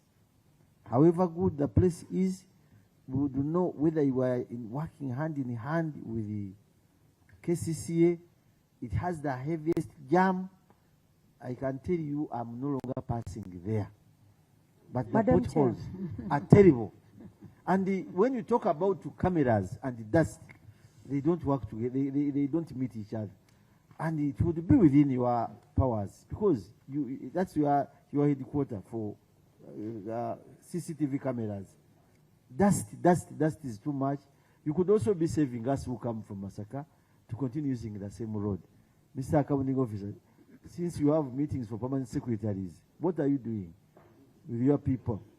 Madam Chair, I was waiting for information about the land in Nabingola, where the police is situated. An update from the IGP or the accounting office. Nabigola is in Mubende. Nabingola, however much they spelled it like this. In Mubende district. There is an owner there called Chizito, and we have engaged the chief government valuer to assess the land so that we give adequate compensation to the owner, and we own the land. Counting officer, are you sure that is the right information that you have about that land? Because last got information when the owner was not in agreement with the police to have it there, and they were planning to shift it from there. So you need to get an updated response, I think, in order to ensure that security and order is kept in that place, because that is a town council. Whatever, that is information that I'm just getting now. The information we had is that there was issue of compensation, and we could not agree on what is payable until the government valuer gives us a basis for us to negotiate with the owner.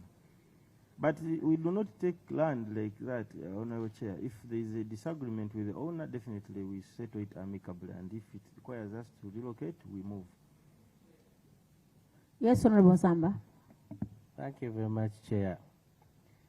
Chair, from what the accounting officer said, I'm sorry, I'm Patrick Nsambo Shave. I come from Kasanda. I came in a bit late. I was in court attending the court case for the chair of this committee. But Chair, I have received a message on my phone. There is somebody who is watching this that is going on, who has sent me a message that the land the accounting officer is talking about in Kabalagala is for the Catholic Church, not police. The one I'm talking about, the one of Kabalagala. The message that has come is talking about Kabalagala. And that the title is in Rome. That's why the police cannot claim it. So this is the thing of saying that they are processing the Kabalagala. Madam Chair, that's good information. Madam Chair, we do receive the information. Yes, Honorable Silas. I raised the Chair, that's a good information. That's why this meeting is public. Yeah. The people get involved in what is going on. I can help them as a Catholic. Madam Chair. Madam Chair, the raised So, procedure Honorable matter. Song, is it true that that land in Kabalagala belongs to the Catholic Church? I am yet to find out, but the biggest area of, most of that area there is Catholic land. And definitely once it goes to Catholic Church, I just jubilate. Because once it's for Catholic Church, I'm a beneficiary. So, honorable colleagues, I beg. But it's them to answer, not me. No, Madam Chair, that block is called Block 15, the one of Zambia for Catholic. That's where police is, but Kabalaga is outside. It's not for Catholic Church. I know, and I've been living there, but don't create Madam something. Chair, they are protecting their gains. Honorable colleagues, we must be as. Madam Chair, I raised a procedural question, and you didn't give a clear ruling on the issue of the need for us to now go and at least have something. We are going to go and have something. Silas, don't worry, we have reserved, even for our colleagues in police, we have reserved something to eat the other side. And I'm convinced beyond reasonable doubt that you ably have a budget line for welfare. So we have a budget line and Chair, I can confirm IGP Chair is not fasting. So Chair, allow me to raise a few issues. A moment, Honorable Bish. I wanted us to have this at least mentioned about the inadequate fire, the fire brigade. We cannot leave this unhandled. This is the 3.5 review of the operations of the Directorate of Fire and Rescue Services. But how many directorates do you have? Because every directorate is limping. What is good in police? The Marine is limping. Fire brigade is limping. What is good in traffic is complaining. What is good in police? But the auditor mentions here that review of the operations of the Directorate of Fire and Rescue Services, weak internal controls over inventory management at the Regional Fire Office Station. Number 2, inadequate fire equipment, tools, and support.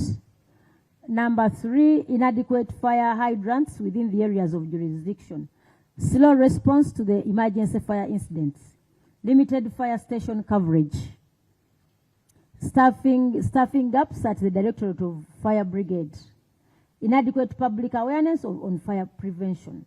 So, honorable colleagues, it would be unfair of us, considering the fire outbreaks as of recent, not to speak about the fate of people whose buildings, you know.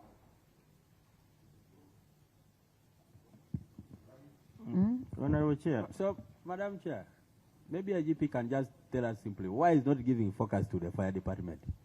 That's why he has the microphone. In terms of the budget and really the priorities. Thank you, Chair, the Chairperson. And I thank Honorable for that question. Madam Chair, the mandate of firefighting and prevention is the responsibility of local governments.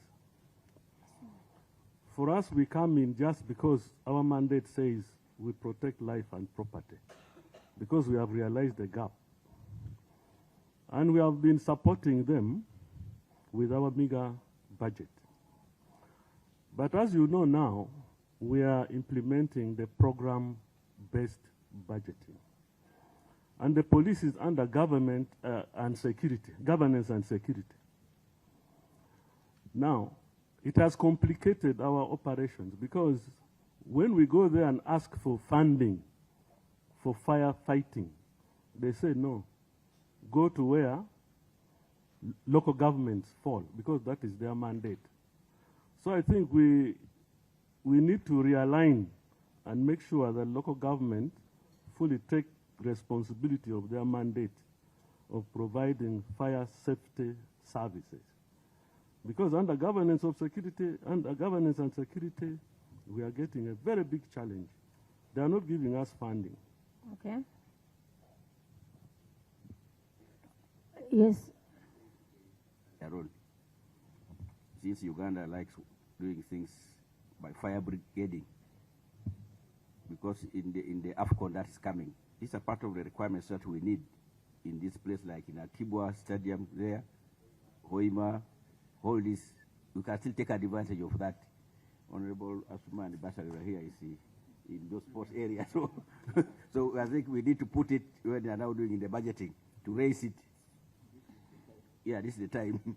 But also, apart from that, you can now see how Kampala is if any fire outbreak. But also, like, I want to agree with the IGP, the planning KCCA, because I've seen the cases where the fire brigade comes but cannot access a place because there are no roads.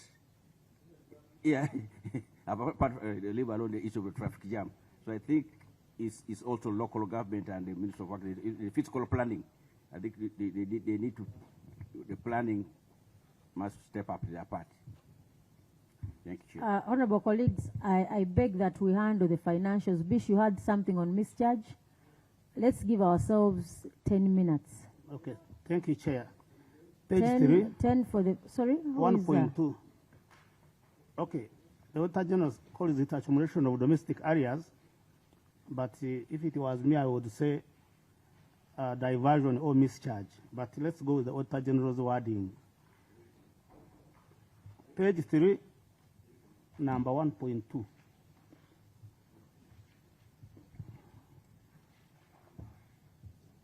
So here is the issue. The statement of appropriation based on classification of expenditure by nature revealed that the force had an approved budget provision of 21.18 billion for settlement of domestic areas, of which 20.86 was released. However, the statement of outstanding commitments indicates that the entity cleared prior domestic areas of 54.84 billion, which exceeds the available amount by 33 billion. So, number one, where did the 33 billion that was paid for previous years' areas, where did it come from? That should be question number one. Number two, the second question would be, who approved this mischarge? Because the Auditor General has said it is a mischarge. Maybe the accounting officer can first talk to this before we raise more questions on the same. And it is reflected also in the financial statements.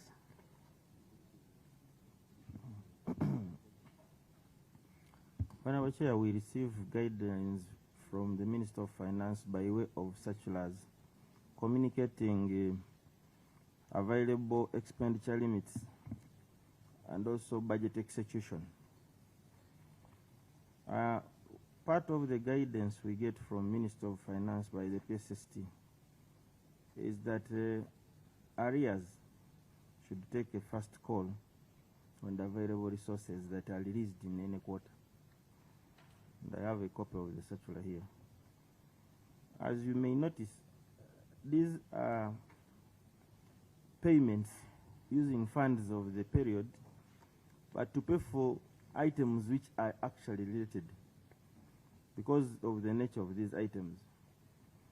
For example, utilities like water, electricity, you cannot tell a service provider that I am paying you money for this year when you have a bill that has accumulated over the years.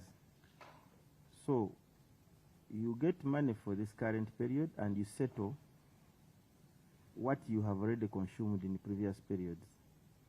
And this has always been the problem of having inadequate budget provisions on these line items, which are unavoidable expenses, because you cannot have people not consuming water, electricity, rent, fuel, and others. But Chair, see, the Auditor General says the excess amount paid to settle areas was diverted from other planned and funded activities. So we would, as a Parliament, would be interested in knowing where did you get it from, which activities had been planned and funded, and the diversion was made.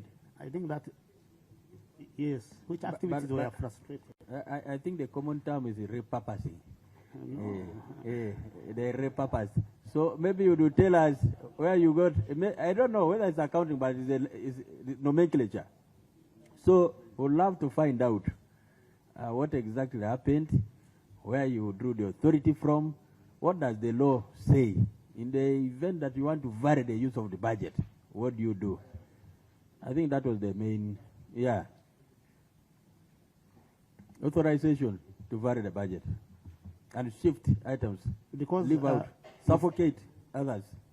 Mr. Accounting Officer, I said you got a circular from the PSST. Did the circular specify how much you were going to divert and from where? Maybe you can table that evidence to the chair and we see if it makes some sense. But also, be as it may, when we go to the financials themselves, I think all of us have this book. Let's go to page 29. Page 29 of the financial statements, not the responses.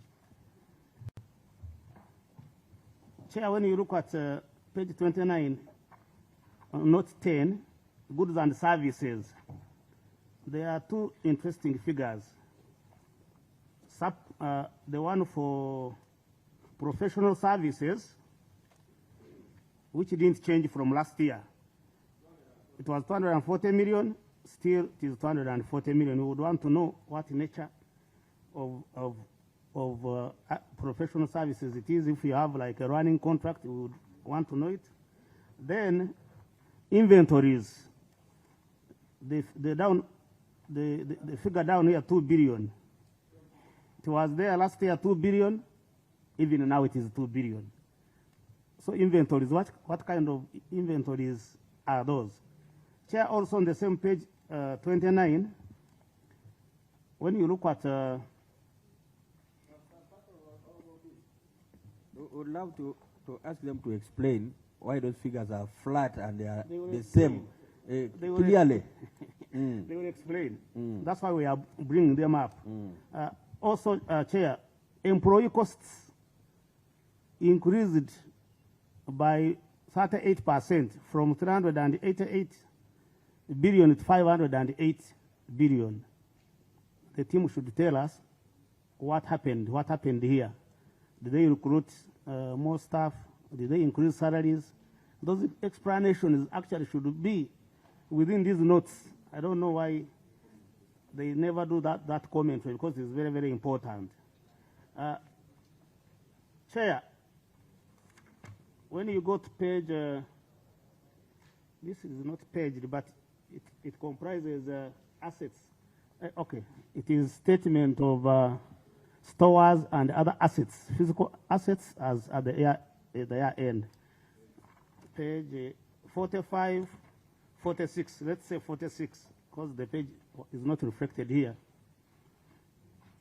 When we look at the statement of assets, the total additions during the year is 200 as per this statement. Have you got it, Herbert? Down here. The total assets added during the year is 291 billion. But when you go to statement of financial position, it is 282. Have you got the figure? Yes. Honorable Mudim, have you got the figure I'm talking about? Yes, additions during the year, 291 billion. But when you go to page, all the other pages where there is a financial position, statement of financial position, is on page 13. No, page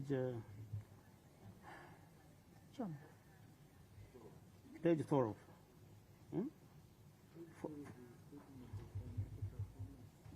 No, page 14, it is there.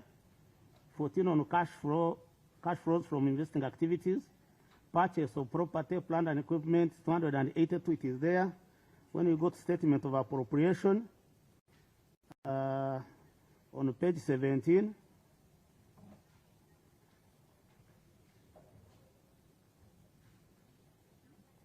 no, on page 16, you see property, plant and equipment is here, purchase 282. But when you go to this page we are talking about, we have 291 addition, and the difference is around 9 billion. So, if you, Honorable, if you look at the page 14 on cash flow statement, you have the figure for under cash flows from investing activities, purchase of PPE. You have 282. Yes. The next one is purchase of non-produced assets. Actually, when you add the two figures, they give you 291. And if you compare that total to the other figure on page 46 that you started with, it is exactly the same total. But then we need to understand, do non-produced assets also PPE? Honorable. Yes. Honorable members, as you look through those figures, have we all got this list of the summary of the financials from, have you been given this? Kindly, Max, the papers are there. Okay.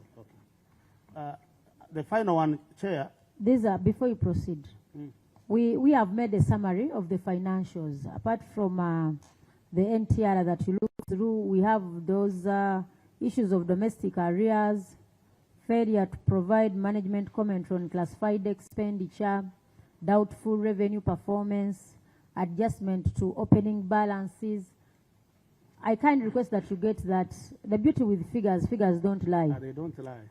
Figures don't lie. Yes, former presidential candidate. Thank you very much, Madam Chair. Madam Chair, yeah, if you look at what you are saying, on 44 and 45, the write-off, there is nothing. But if you look at statement, which Beach was reading, is it Beach, page 46? Fishy, fishy. There was write-off of land, of 27.5 billion on page 46. There was write-off land adjustment. I think it was land stolen, 27.5 billion. Then there was also non-residential buildings, 40.6 billion. I think all this needs to be, what was the write-off? Because if we take, they need to be reconciled. Because if you look at the statement of losses, it's not there, page 44, 45. But when you go there, there was a loss of 27.5 billion. You're writing off. There's 40.6. I'm sure a building may be going to missing, something like that. Yeah, that's why yes, true, we have put so many questions, but the beauty is all these were summarized. Whatever you're talking about was summarized on this paper by our technical team. I kindly request that you pass it over to the permanent secretary of UPF. Get that paper. You respond where I don't have answers. We will take your responses. Yeah. Figures don't lie. Audited books are already audited. We shall take what is there. Yeah, Chair, on page 13, on cash and the cash equivalents, note 21. This book they have provided to us has cash certificates from Bank of Uganda, and there are so many balances, including in US dollars, 427,000. There is this one which has 1.4 billion, 1.48. They are all attached to the financials. But on the cash and cash equivalents on page 13, there is 0. So where did the money go? Honorable Bish, thank you. Honorable colleagues, have you received, sir, the copy? Hope members, all of you have received the copy of these financials. Kindly respond. Good enough. We already have the statement of the financials. Chair, I have a general observation. Yes. Thank you, Chair. Chair, I have a general observation. We have had entities here, and we have gone through these audit reports with them. Many times, we have always been lenient on the pretext that they will improve. But I'm not surprised. When you look in this report, and that's on the last page, what we call the Treasury Memorandum or the audit recommendations, they are never implemented. So I don't know whether it should continue like this. You look at page 51 of the report. The report we have been following. On audit of the implementation of the Treasury Memoranda? Yes. No, when you look at those details, for example, TM on report of the committees, there were 11, fully implemented 3, partially implemented 6, not implemented is 2. Yes, then got the second one. Because the second one, the 16, then fully implemented 7. You know, the way you brought it out, it looked as if they had done nothing. No, but you see, Chair, why I said it's a general observation. In any case, if we are to go by the Public Accounts Committee requirement and mandate, we'd even be having a prosecutor here to follow up and do some forensic investigation on some of these auditors' recommendations. But we have already thought that our interacting with the entities is to show them and help them improve. Now, that means there is no reason why an entity should come here and the next time come and show us that what we had actually recommended to be implemented is still not implemented. To me, that means they take our work as not serious. Honorable colleagues, from the previous reports, the previous report of the Auditor General indicated that Treasury Memoranda recommendation was at 30%. This is when they adopted to bringing the details of the extent of implementation of the Treasury Memoranda. But still, the details of what they didn't implement, when you look at this that is here, there are those recommendations that have a financial implication. Yes, you might want them to be implemented, but because of financial constraints, they will not implement. That's why we had wanted the details of what was specifically what was the area, so that you can know why they didn't implement. So the auditor needs to pick it up from there to give us the details. Madam Chair, do we recommend to implement what is not implementable? No, you recommend to implement, but somebody, the reason I saw you asking for details, somebody could be, say, we want, please improve on the marine state of the police. Somebody tells you they did not provide the budget. That is why I'm bringing out the concept of details. Then we see the real reasons as to why they did not implement. Honorable Samba. Madam Chair, thank you very much. Madam Chair, I associate myself with Honorable Taiwa's issue of implementation of audit queries. But Madam Chair, the auditor's report does not give us the information we require, and we should ask the Auditor General next time, as is reporting on this Treasury Memoranda, instead of telling us 2 or 3, they can pick that information, that these are the recommendations that this entity implemented, these are the ones that they implemented partially, and these are the ones that they did not implement. Then we can come to Honorable Taiwa's query to say, are those that critical ones, were they implemented or ignored? Thank you, honorable colleagues. We have public service, and I beg that we stop at this. However, sir, you need to respond to the queries that we've given to you under the financials. We have given you the list detailing all the areas that have been raised. And we expect to get a response when? Next week, before close of week. By Friday, kindly submit. Honorable colleagues, I want to thank you for your time. Uganda Police, thank you for coming today. It's been quite a long time, but very deserving. Honorable colleagues, this side, we still, sorry? When do we go to Marine? And IGP have an appointment at Chibuli now. I need you to help me with your lead car so that I give there any time. Honorable colleagues, if you know, honorable colleagues, I beg that we what is, Honorable Sman, we have public service, please, and we have to take lunch. We've not taken lunch. Honorable colleagues, we conclude with Uganda Police to only remind you that we expect you to be non-partisan. Non-partisan, professional, and you must know that the civilians are your bosses. To some extent, you have behaved as our bosses. We are your bosses with the civilians. There is also information. There is also information that the police officers who were attached to candidate Robert Kyagulanyi were arrested by these people for the simple reason that they were complaining of non-payment. Is that true?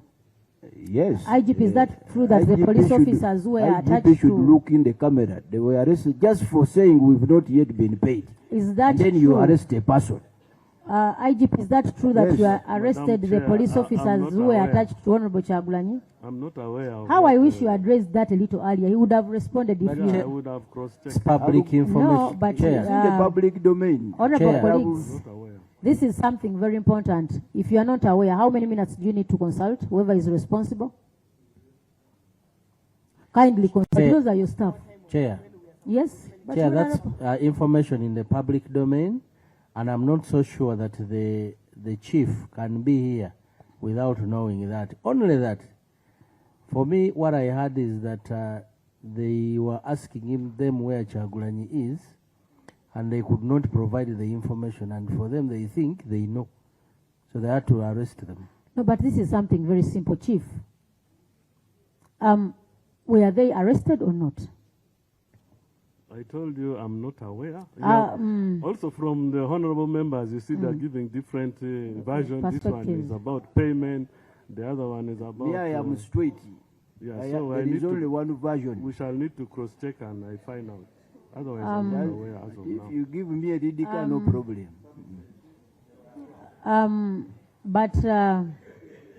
But IGP, it would be in your interest, because one would get who is in charge of your human resource. Can such officers have such a challenge and you are not aware? Your own officers? Madam Chair, I told you we have 187 districts and divisions. We have 32 regional police regions. Now, issues of discipline is incumbent upon them. So when they arrest staff for maybe indiscipline on other matters, it's not that we should get to know immediately, no. Okay. Because because when you scan the country now, people who have been arrested, there are very many. So I need to know which unit arrested. IGP, don't smallerize the issue.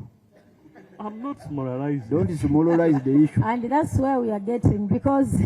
President, issue of bodyguards of a presidential candidate is not a small issue. If they could Don't smallerize it.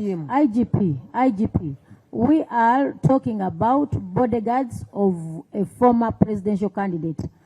Presidential candidate Nandala Mafabi, Honorable. Honorable Nandala Mafabi, the chair wants to speak to you. Please. Honorable Nandala Mafabi also received the bodyguards. Were yours returned? Did they return, or you still have them? They were returned immediately. They were returned immediately. So I am alone. So, and he's aware that they were returned. So we need to know who deployed these bodyguards to presidential candidates so that we can get a direct answer. Who deployed, and if we want to know where these ones are, who do we go to? Well, we shall establish, but Madam Chair, as you know, elections are not yet over. we are preparing for local LC1 elections and the lower local governments. So we are not yet on stand down. Why did We you are still withdraw on the duty. bodyguards for the presidential candidate Nandala Mafabi when the elections are still on? Why? Honorable Nandala Mafabi, are you the one who surrendered the bodyguards, or they were picked from you? No, as soon as the results were declared, I think before even the results, the guys were attacking.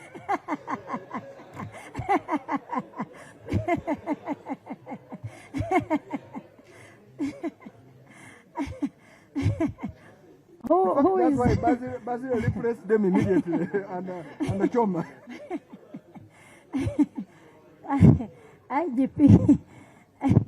IGP, the beauty with this committee, some of the big shots are here.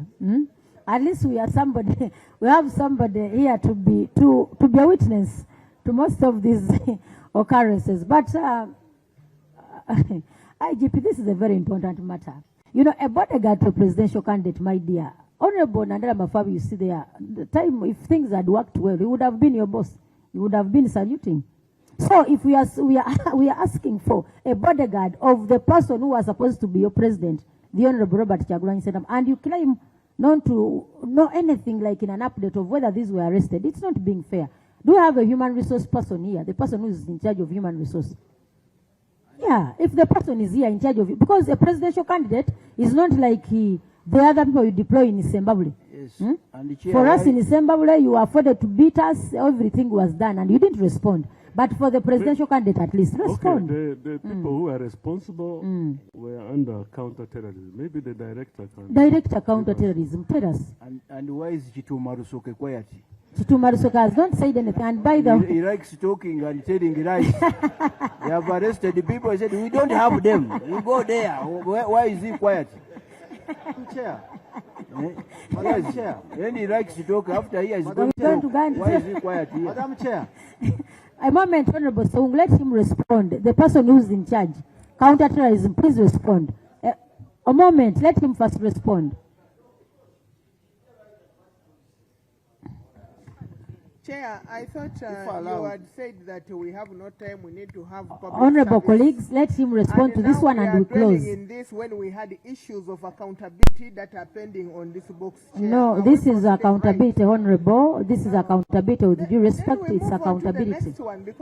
Counter, a moment, let counter respond. Yeah, let's wait. Let's go to Counter, please respond. Thank you, Honorable Chair.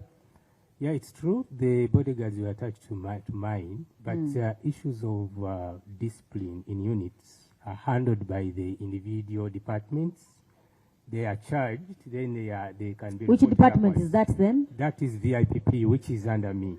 I'm also going to consult and find out. So if the IPP is not under you, now you are not aware of the whereabouts of those officers? I'm going to find out, Madam Chair. Madam Chair, protect the officer when he's responding. We shall give the feedback. Madam Chair, some clarification, a small one. Madam Chair, allow. Thank you very much, Madam Chair. Madam Chair, my clarification is simple.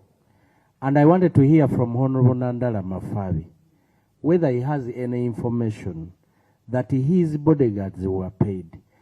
And I want to hear from him, why does he, the gentleman who was responding, why does he call this one a case of indiscipline when people are asking for their pay? Supplement that. Honorable Saungu. You see, Madam Chair, and Mr. IGP, let us be serious on this matter, because the type of people we are talking about, they have oath of allegiance, and it's very precedent in the running of their work, but they also have their rights constitutionally.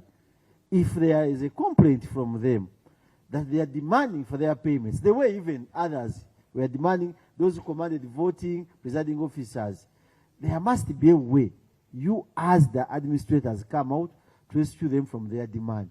Don't think it was easy to have those policemen moving with us throughout the whole country as we are campaigning with the tear gas, also fighting with you because we are looking for power at that time. So any issue dealing with the police officers and there's oath of allegiance, but they are asking for their right, I would pray, whether you talk about VVIP or what, you should take precedent, Mr. IGP, to normalize that challenge. Because the issue with them, Commandant, they want their money. Honorable And they fear. Now let him respond. Sir, what is the update? Honorable Chair, the payment for that activity comes from Electoral Commission, and even the withdrawal of the teams, it is the Electoral Commission who withdraw them. I beg that I take it up and find out the facts. No, this is very simple. We have not discharged you as the police. For today, it is a partial discharge. Yeah, you are going to go back. It is a police bond. I'm also, in my own capacity today, I'm giving the IGP a police bond. We need to have a response on that matter, IGP. Kindly follow up. Tomorrow, as we begin the entity, send us somebody to give us a report on that one. Who are we beginning with tomorrow? Consolidated accounts. The finance is going to be here. In the morning, before we begin with finance at 10, send us somebody to give us a report on the officers that were the bodyguards. The spokesperson must speak when the IGP, the spokesperson comes in when the IGP gives permission. IGP, have you given permission to your spokesperson to say anything? You are going to send the person tomorrow to give us an update on the officers that we are talking about. We want to thank you. Honorable colleagues, we want to thank you so much. The team this side, we want to thank you so much. We are humble servants this side, but I just want to remind you, you are non-partisan. Very professional, a disciplined force, a Uganda people's force. Uganda, not a personal force to somebody. Meeting is adjourned. Honorable Nandala Mafabi, former presidential candidate, please escort the IGP. Madam Chair, immediate No, former. let them share. No, they are going to share experiences. The presidential candidate. No, they are going to share experiences on how we would have taken over the force.